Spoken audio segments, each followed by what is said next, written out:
Muchas gracias, Elsin. Muchas gracias a los amigos que están conectados al chat y por supuesto a Adriana que está en los controles. Estoy muy emocionado porque esta semana fue muy patriótica y apenas vienen las celebraciones festivas del fin de semana.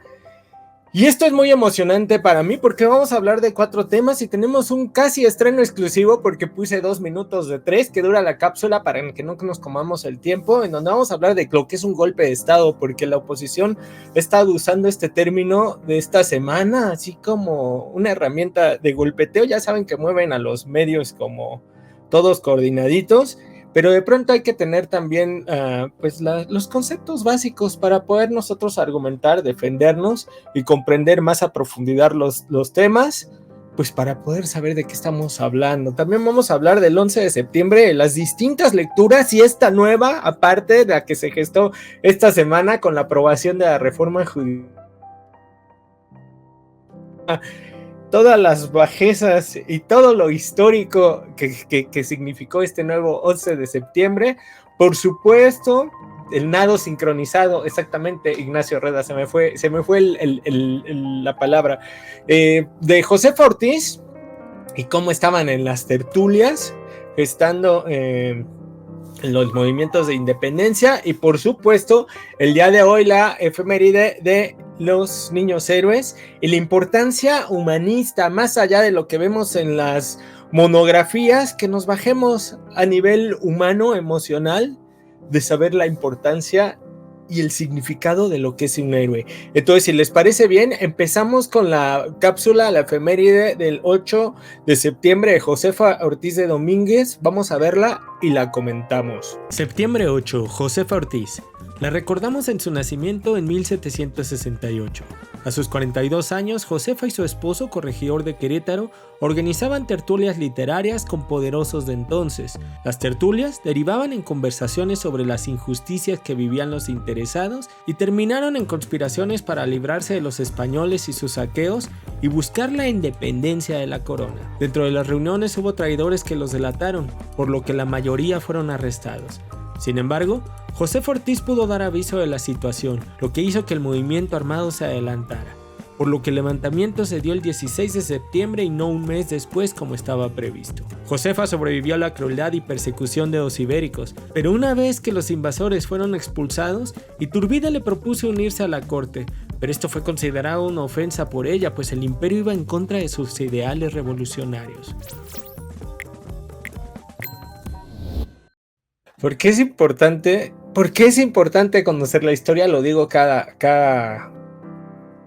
que nos presentamos, que presentamos estas cápsulas, porque comprendemos el presente, comprendemos que la humanidad no ha cambiado en miles de años, no hemos cambiado biológicamente. Entonces, socialmente, en verdad, el proceso de independencia, el proceso de revolución mexicana y el proceso actual nos puede estar muy empatados ideológica y mentalmente, porque los opuestos se manejan de la misma forma. El hecho de ver cómo se hacía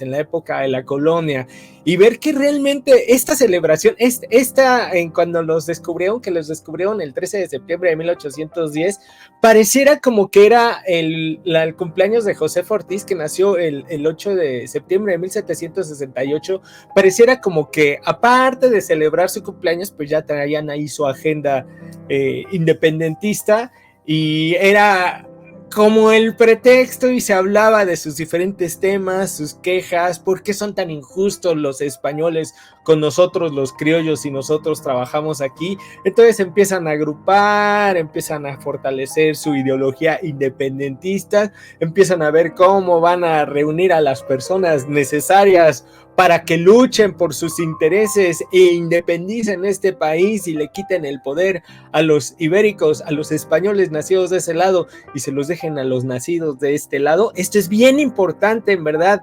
Para los que se desconectan después, le dan una vuelta, porque es bien importante que comprendan esto de la diferencia entre los españoles, los criollos, los mestizos, la guerra, el sistema de castas, porque de estos criollos nacen y siguen vigentes los poderes actuales, que son contra los que muchos que nos creemos de izquierda, si no comprendemos que realmente estamos luchando con poderes muchísimo más arraigados, viejos y verdaderamente ricos, no vamos a comprender cómo son estos movimientos sociales, cuál es la ideología que tienen estos herederos. No es luchar unos contra otros, sino fortalecer nuestra ideología para cimentarla con claridad y poder tener ideales en verdad fuertes y poder tener criterios y poder tener conceptos básicos y poderosos para luchar en conjunto, para fortalecernos como sociedad. Eso es bien importante. Por eso es importante comprender la independencia y sus personajes uno por uno. Por supuesto, cómo los capturaron, cómo la corona también aplicó toda la crueldad con los insurgentes. En verdad, desmembraron a Miguel Hidalgo. Eran verdaderamente crueles, no solo en México, sino en diferentes lugares de lo que ahora llamamos Latinoamérica, para apagar estos intentos de rebelión. Ahorita los que se quejan no tienen ni idea de lo que implicaba ser un rebelde.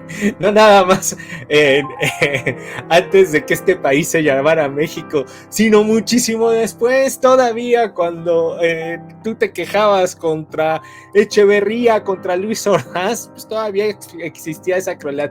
Es más cerquita, todavía en el gobierno del ¿cómo se llama? El Borolas, ese, le gritaban y luego llegaban los de seguridad y los desaparecían.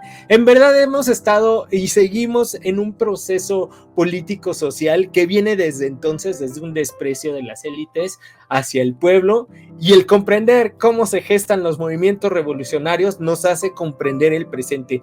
Por eso las bajezas, los berrinches, por eso ver a Lili Telles, por eso ver a Marco Cortés discutir en la Cámara, pues es algo de lo más normal, porque vienen de esta gestación de tantos años en las que el pueblo no es más que nada, en las que ellos tienen que poner, disponer y decidir sobre la vida de todos. Ya me clavé, ya me fui por otro lado. Vamos a ver la siguiente cápsula, que es sobre el 11 de septiembre. La secuestraron esta fecha los norteamericanos. Sin embargo, había celebraciones muchísimo más importantes. Una de esas es el golpe de estado militar del 76 en Chile.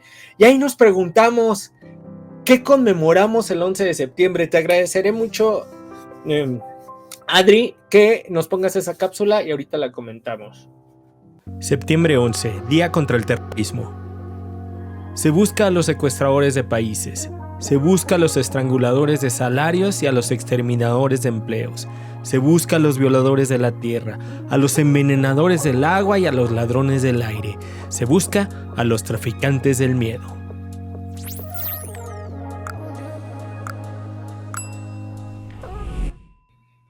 Esta cápsula fue rapidita, la escribió Eduardo Galeano en Los Hijos de los Días y me encanta, es muy sintética y habla precisamente de cómo los verdaderamente poderosos, los poderes fácticos mundiales, los capitales manipulan a las sociedades por medio de los medios de, valga la redundancia, de los medios de comunicación para sembrar, para imponer su decisión y sus intereses, valiéndoles todo lo que implica ser de a pie, ser de a pueblo, arrastrando en verdad a las masas y manipulándolos a través del miedo. Esto es muy común en las campañas políticas, lo vivimos en las últimas, al menos en México, estas campañas en donde intentaban sembrar el terror para que la gente no pudiera votar. Lo siguieron haciendo en estas campañas mediáticas contra las diferentes reformas que intenta implementar, que ya ha implementado y que está en camino de implementar en muchos estados la 4T, pero que falta muchísimo para que se lleven a cabo, y es el miedo.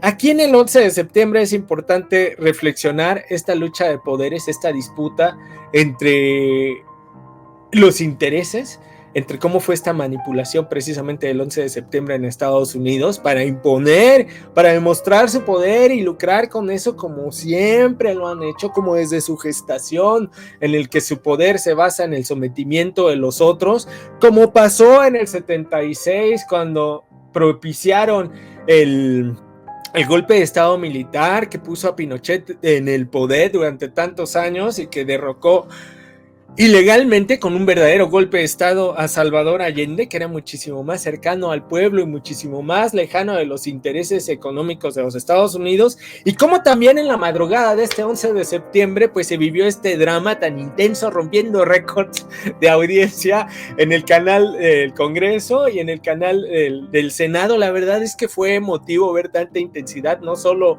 en tribunas, sino más bien la emotividad en la gente, en el chat, en la sensación que se respiraba. No sé cómo lo vivieron ustedes, pero fue un momento bastante particular, bastante emocionante el ver la votación, en ver esta catarsis, en ver cómo los argumentos se desgastaban, y me encantaría sumar a las celebraciones este 11 de septiembre del 2024, porque más que estas reformas era la consolidación de un proyecto que tanto se anunció, que llevó al triunfo de estas elecciones al partido en el poder, y esta disputa de poder es tan palpable, de pronto tan baja, pero que de pronto nos hace sentir esa sensación, algunos de victoria, algunos ver cómo se desenmascaran, y algunos otros ver y cuestionarnos qué hace, por ejemplo, Lili Téllez en el poder si no puede articular un argumento sólido y válido como para reivindicar a la oposición. De pronto yo me pregunto, ¿será un personaje en verdad? ¿En verdad estará ahí para defender intereses de alguien, o al contrario, está ahí para seguir denostando, destrozando desde adentro y masivamente a la oposición? Fue algo muy, muy, muy extraño, muy triste. Por supuesto también lo de Yunes, ver a los personajes ahí bloqueando la cámara, la fortaleza física y mental de Noroña, les caiga bien o no, representando allí, aguantando vara, como decimos en el pueblo. Estuvo en verdad un espectáculo bastante sui generis, que por eso me encantaría sumarlo al 11 de septiembre, porque finalmente ya se dio, aunque la votación empezó desde el 10 en la tarde, pues ya terminó el 11.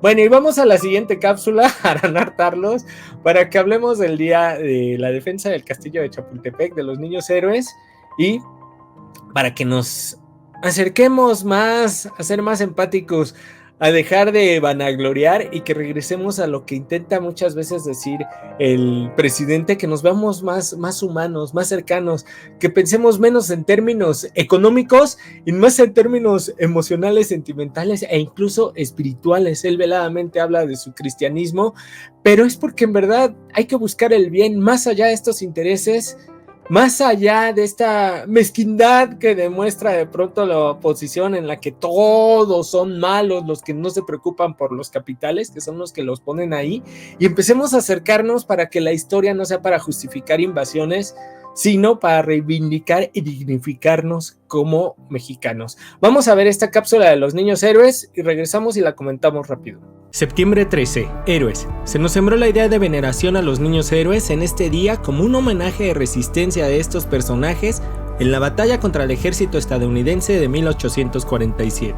Se ha negado también en repetidas ocasiones los actos de los cadetes Agustín Melgar, Francisco Márquez, Fernando Montes de Oca, Vicente Suárez, Juan Escutia y el subteniente Juan de la Barrera. Que si Juan Escutia murió envuelto en la bandera o si es una mentira y la bandera la recuperaron los invasores. Se podrá seguir cuestionando todo y para cualquier fin político o ideológico. Pero si pensamos en cada uno de estos jóvenes y que murieron con un arma en la mano por un país en el que no eligieron nacer, contra un país que quería invadirlos, si pensamos en estos niños como nuestros hijos o nuestros hermanos, los hechos pueden generar preguntas más profundas a conceptos tan comunes como el patriotismo, el heroísmo, el nacionalismo. Quizás sean palabras de consuelo para soportar el colonialismo, la avaricia y el genocidio lento que han vivido nuestros pueblos desde su gestación. Ya estoy. Muchas gracias, Adri. Bueno, pues como ustedes saben, desde siempre nos enseñan esta historia, esta gesta heroica de los niños héroes. Últimamente, desde particularmente los gobiernos de derecha y neoliberales, hacen muchos cuestionamientos a la historia. Muchos, si hemos comprendido, son por intereses ideológicos para precisamente perpetrar movimientos políticos, no sociales, políticos, para perpetrar intereses económicos. Y entonces de pronto han denostado muchísimo a muchos héroes, a muchos personajes, y de pronto también los agarran las fuerzas de izquierda para ponerlos como banderas. Finalmente somos humanos y finalmente tenemos nuestros intereses y nos fortalecemos en conjunto, pero ver por el bien común, ver por el bien de la sociedad y hacerlo con dignidad y con entereza y poder entregar nuestra vida, pues siempre nos hará héroes. En verdad, rifarte por tus hermanos, rifarte y poner la cara y decir quién eres y decir lo que piensas, y si lo haces por el bien de todos, por el bien de tu comunidad, de tu familia, pues hace que valga la pena esto. Esta unión que, por ejemplo, se ve manifiesta en estas diferentes canales, en donde podemos opinar, en donde podemos compartir, en donde podemos debatir, pero para fortalecernos como sociedad, en el poder contrastar las ideas, la verdad es bien valioso y es un tesoro que debemos en verdad aprovechar, aquilatar, iba a decir, pero iba a sonar muy cliché. Y para eso sirven estos símbolos. Han denostado en verdad a muchos personajes. También tenemos otra cápsula de cómo denostan a Zapata, de cómo denostan las luchas sociales, porque dicen, no fue para tanto, realmente era una lucha entre poderosos. Pues finalmente es lo que estamos viviendo. Finalmente en el México actual es una lucha entre poderosos, que los poderosos que están en el poder representen y que lleguen reivindicados por una fuerza social es una cosa, pero finalmente es una disputa entre poderosos. Por eso la otra vez que muchos me decían, es que eres de derecha, les decía, no, nada más es vigilar y ver que estas cosas no se enturbien. Siempre tener presente que somos una fuerza social y que ellos son nuestros representantes. Estos íconos históricos nos hacen recordar todas las personas que se han rifado para que estemos en donde estemos, para bien o para mal en el presente. Y eso es bien importante. Bueno, y por último les voy a mostrar en una cápsula 2 minutos de ella nada más para no gastarnos el tiempo, en donde hablamos de lo que es un golpe de estado, recordar lo que fueron los golpes de estado más recientes y más dolorosos en los países latinoamericanos, los intentos de golpe de estado en los diferentes países que tienen gobiernos de izquierda, y se me olvidó poner cuando atacaron desde el Congreso el gobierno de Lula, pero bueno. Vamos a ver esta cápsula explicando en un breve diccionario, que espero lo tengan a la mano para defenderse de sus tías panistas, sobre los golpes de estado. Vamos a verlo, regresamos para despedirnos. Breve diccionario de bolsillo en desorden. Golpe de estado. Es la toma por la fuerza repentina e inconstitucional del poder político por parte de un grupo o una fuerza militar. Implica una interrupción del orden constitucional y las leyes que regulan cómo se transmite el poder. En el caso, por ejemplo, de México, por medio de elecciones libres. Si un gobierno ejerce el poder emanado del pueblo para disponer, modificar y ejecutar leyes, no representa un golpe de estado, sino el propio ejercicio del poder. Si grupos fácticos intervienen en decisiones del Estado, infiltran partidos o alguno de los poderes del mismo, vulneran, agreden funcionarios públicos y destruyen propiedad de la nación, o bien fomentan el intervencionismo de otros países, es más probable que caigan en actos delictivos que un órgano elegido democráticamente y su derecho a votación. Si los grupos no son afines al poder emergido del pueblo, pero tienen poder económico y vínculos con otros países, es probable que intenten distintos niveles de golpe de Estado, como ha pasado en distintos países de Latinoamérica, cuando los intereses de los poderes fácticos se ven muy vulnerados. En este caso, cuentan con el apoyo de empresarios y medios de comunicación que generalmente hacen uso de sus alcances para hacer una manipulación ideológica de las masas y así poder perpetrar los intereses de los pequeños grupos económicos. Algunos casos emblemáticos de golpes de Estado que sucedieron en el siglo anterior y que siguen teniendo repercusiones económicas, ideológicas y sociales aún en la actualidad son el perpetrado en Chile en 1973 o varios que sucedieron en Argentina entre el año 1930 y 1976. Es muy importante destacar que también se pueden dar autogolpes de Estado, en donde el gobierno vulnera la Constitución, disuelve el poder legislativo o infiltra el poder judicial, además de suspender elecciones generalmente para perpetrarse en el poder. Una sociedad informada, involucrada, con plena conciencia cívica, con conciencia política y de clase, que sepa contrastar la información de los medios, que conozca plenamente a sus representantes, es menos probable que sea víctima de un golpe de Estado. La segregación, división e ignorancia que fracturen el orden social propiciarán que estemos expuestos a que los poderosos dispongan de nuestros recursos naturales, humanos y económicos con fines particulares, para beneficios de muy pocos. Por eso es importante siempre disponer de información, documentarnos, leer, ser participativos, solidarios y empáticos para fortalecernos como sociedad y poder protegernos unos a otros por el beneficio del futuro del país. La verdad es que nuestra riqueza ideológica y cultural la enriquecemos a partir de las diferencias, no para destrozarnos, sino para fortalecernos. Los que de plano están bien lejos, pues expongamos abiertamente lo que pensamos, la información de la que disponemos y fortalezcámonos como sociedad, porque eso es lo más valioso, en verdad pensando en el futuro, en verdad pensando en nuestros hijos, en verdad pensando en el bien del país y no en una etiquetita que nos adorne como que somos de izquierda y tenemos una ideología fuerte. No, en verdad de corazón, que nos movamos por la banda, que nos movamos por la gente, que veamos por los que nos interesan, pero también por los que necesitan. Eso es importante, no agarrarnos de una bandera política para odiar el otro independientemente del color, sino que en verdad la llevemos en el corazón, que en verdad esa bandera política, que esa bandera de izquierda sea porque estamos preocupados por el bien común. No salir diciendo, ay, qué padre, defender a las masas y defender a nuestro hermano y todos somos uno y todos somos de izquierda. Terminar y comportarte como una persona egoísta y que piensa solamente por pasársela bien, lucrando con este pensamiento de izquierda. Ahí voy siempre a la coherencia de que si somos de izquierda nos rifemos en verdad por el pueblo y que demos la cara y que en verdad no lo hagamos nada más por lucrar con eso. Muchísimas gracias por este espacio, muchísimas gracias a Celsin Juárez, Adriana, por supuesto, a los que comentaron en el chat, muchas gracias Jasur, muchas gracias Ignacio.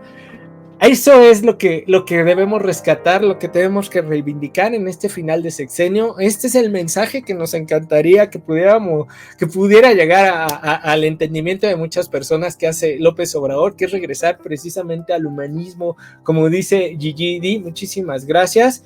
Y ahí es donde queremos llegar, conociendo nuestra historia para dignificarnos y no es necesario defendernos si somos dignos y si somos todos, nos fortalecemos en conjunto. Muchísimas gracias, disfruten la vida, disfruten su fin de semana y nos vemos el próximo viernes. Descansen y disfruten este último grito el próximo domingo. Los quiero, hasta luego.